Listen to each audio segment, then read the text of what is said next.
Welcome back. This is Miss Wee, and today I want to do with you paper 2, question 1. That's the evaluation question. And this is the Cambridge English First Language 0500 paper. So this is the exact paper that I'd like to do with you today. It's the May-June 2020, paper 2 and variant 2. So this is the question. Read text A and text B, so make sure you read both of them and also use both of them in the insert, and then answer section A, question 1 on this question paper. So section A is always directed writing. We have a few types of directed writing. So one of them would be the letter, and then we have article, journal, interview, speech. Speech is the one that we're doing today. Then we have also newspaper article or newspaper report. And lastly, we have the formal report. So I will be making separate videos on all of them. But today we're going to be focusing on how to evaluate. So question 1, imagine you are the parent of a student who attends a school that is considering a study exchange program. Write the speech you give at a meeting for parents and teachers about whether it is a good idea for the school to run a study exchange program. In your speech, you should evaluate the ideas and opinions given in both texts. And this is why I call this the evaluation question. Give your own views based on what you have read about whether your child would benefit from a study exchange visit.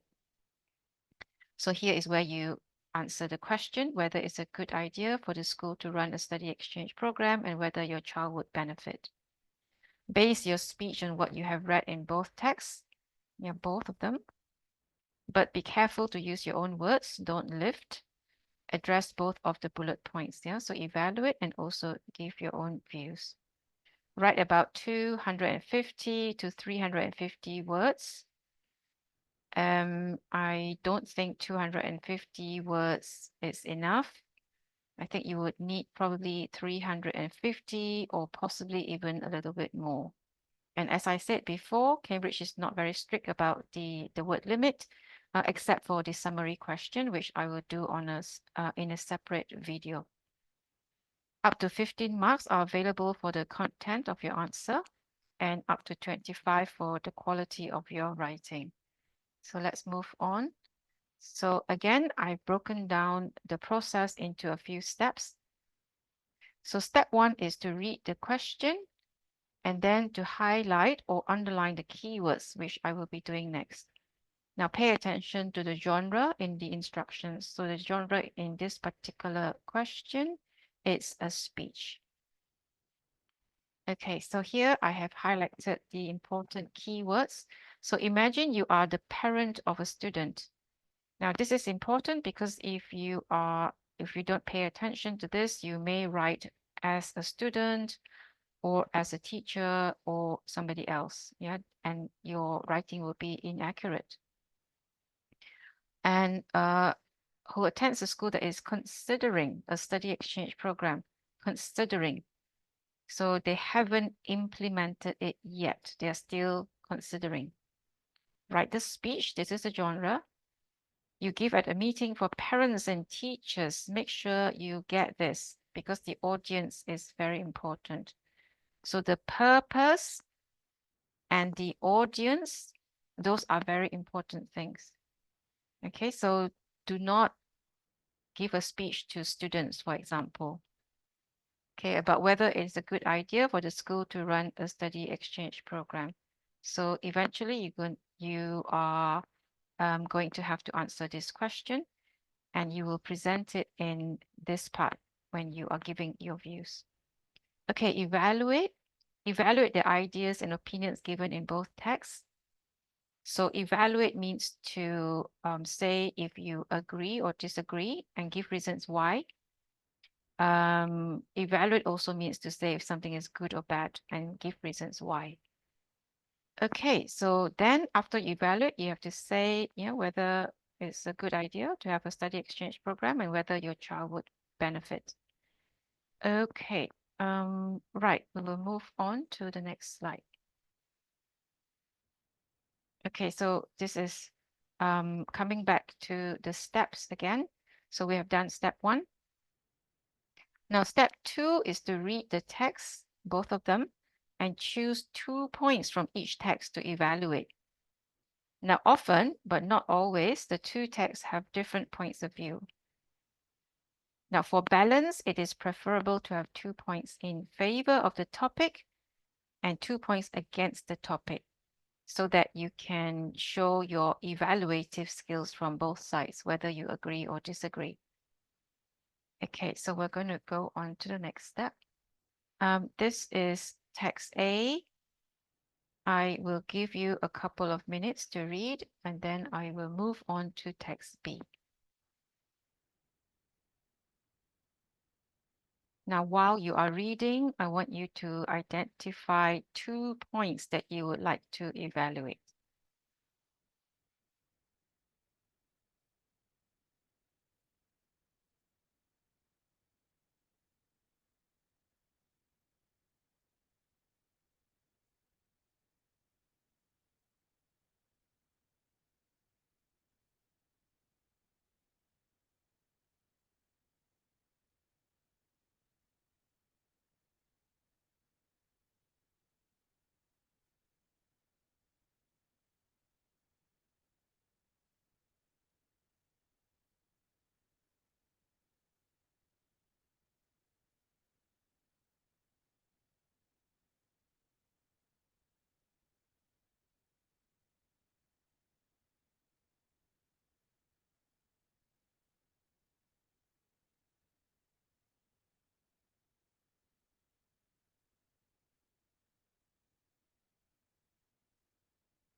Okay, I'll be moving on to text B.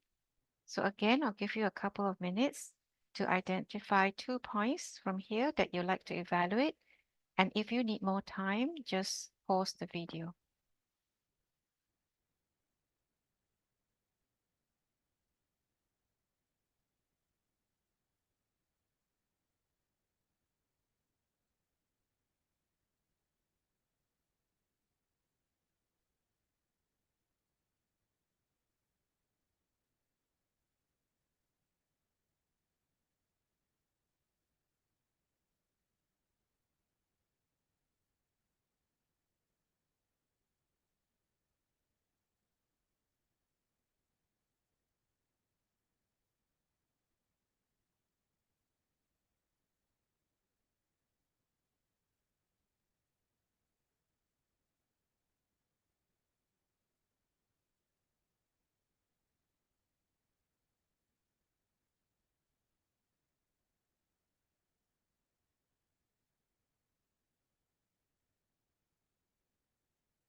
Okay, let's go back to the steps. So we have to choose 2 points from each text and I'm going to highlight them for you, the ones that I've chosen. So from text A, I'm going to take this point here. Students are enriched by exposure to new cultures. And the second point is to develop their personalities in terms of resilience. And I've also taken another point here, sense of responsibility, to join with this one because they're quite similar. From text B, I have chosen 2 points here again. The first one is that it's very costly in teacher time. Secondly, is that it's very rare for 14-year-olds to spend so much time away from their family. So let's go back to the steps. Now we have to do step 3, which is to draw and fill in the table that I'm going to show you now, not shown above, sorry. Okay, so this is the table. So in the first column, I would put the ideas and opinions and attitudes, etc. from the text.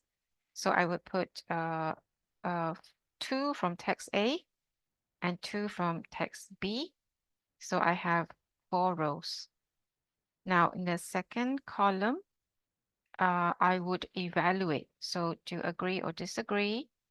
Do you think it is good or bad? And give reasons why. In the last column, you should give your views and you should answer the question. So do you think it is a good idea for the school to run a study exchange program? Would students benefit from it? Okay, so the first point that I got from text A, students will get to experience new cultures and learning approaches. So I've indicated the lines as well.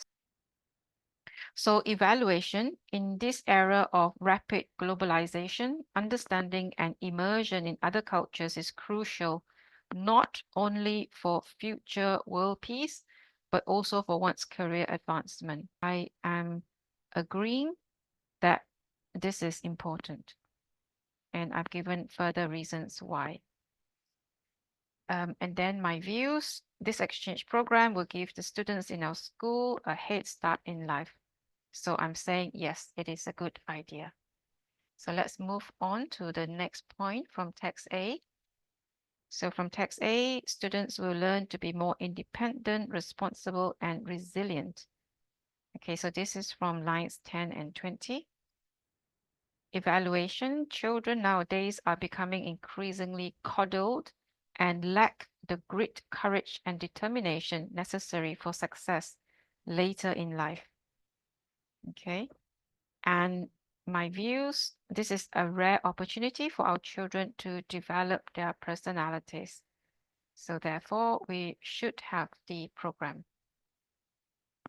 Now from text B, 14-year-olds are too young to be away on their own for so long. Now, my evaluation is that we are projecting our own insecurities onto our children. In the past, 14-year-olds have been known to start families and fulfill important responsibilities in society. And my views, this will help us as parents, this meaning the exchange program, will help us as parents to ease off our helicopter parenting style and put more faith in our children so as not to stifle their growth.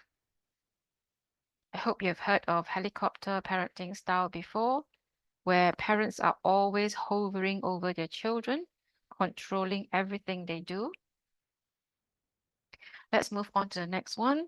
So again, from text B, some people say that study exchange programs are a waste of teachers' time. So this is from lines 4 to 5. A teacher's role is to educate. So this is my evaluation. Education is not limited to books and classrooms. It takes many forms, including trips out of the school and experiences that cannot be obtained from books.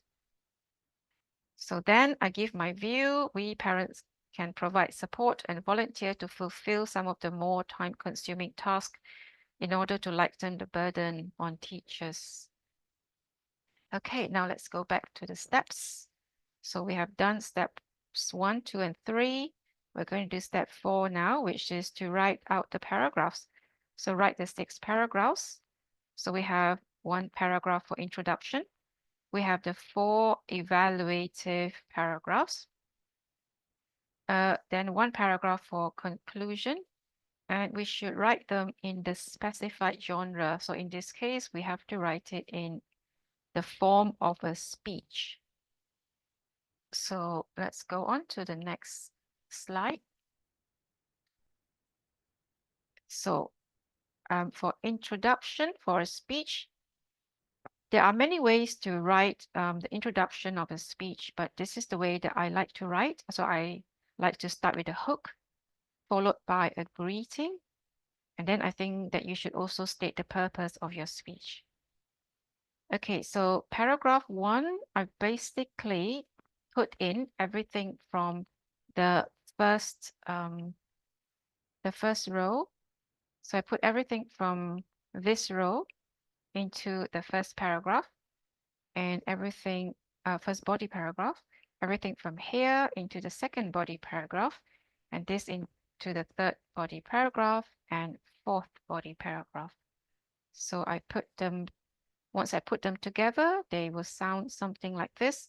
Students will get to experience new cultures and learning approaches. In this era of rapid globalization, understanding and immersion in other cultures is crucial, not only, I'm missing a word here, for future world peace, but also for one's career advancement. This exchange program will give the students in our school a head start in life. I will let you read the rest on your own, but you will notice that it is a little bit rigid. So when I write the final speech, I will have to make a few adjustments, which I will show you later on.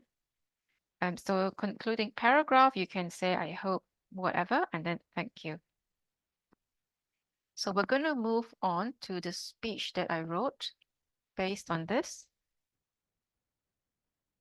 I will give you a couple of minutes to read this.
Okay, you might have noticed that this is not exactly the same as what was in the previous slide. I have added some bits for you. So let's see what they are. So let me explain the different components. So here, can you imagine your child not being with you for a whole month? This is hook. Good morning, teachers and parents. So this is the greeting. I'm sure you've all heard about the possibility of our school introducing a study exchange program. I'm excited about it and would like to convince you that it is a great idea. So this is your purpose. I'm sure you're all aware of the benefits of such a program. So I'm using inclusive language, inclusive pronouns. So addressing them directly. The most obvious one is that students will get to experience new cultures. I don't think I need to tell you that our children live in a different world from us. Parents often want their children to do better than themselves, and the world has become more competitive. So I've included this sentence. Here I've included this one, which is an anecdote. I often hear mothers, myself included, complain about their children not even being able to wake up on their own in the mornings. Yeah, so this is kind of like complaining. Okay, some of you say that, yeah, so I'm being a bit informal, and being inclusive, and acknowledging the other side of the argument. So here I have a hyperfora, which is question and answer. If you have a question on its own, it's called a rhetorical question. But when you answer your own question, it's called a hyperfora. Do you know what I think? I think that we are projecting our own insecurities onto our children. Okay, then I have, think about this. This is imperative. So telling people to do something or not to do something. And hypophora, again, is education limited to books and classrooms? No, it takes many forms. So question and answer. And then may I suggest, and I for one would be happy to do it. Okay, so I've included some bits to make it sound more natural, or to create what I call a sense of character, which again I will go through in another video. So the ending I like to do, I hope, and then thank you. So I hope that we can all support this program and make it a success for the sake of our children. Thank you. Okay, so I've completed steps 1, 2, 3, and 4. So step 5, make sure that you check your work. Okay, so I hope that this was helpful. I plan to do some other videos after this, mainly on summary writing, the different types of directed writing, narrative and descriptive. Maybe cover the comprehension questions as well. And then I want to talk about this a ripe forest technique. This is a persuasive technique. So please subscribe so that you don't miss out on any of these. And if you have any questions, you can email me here. Thank you.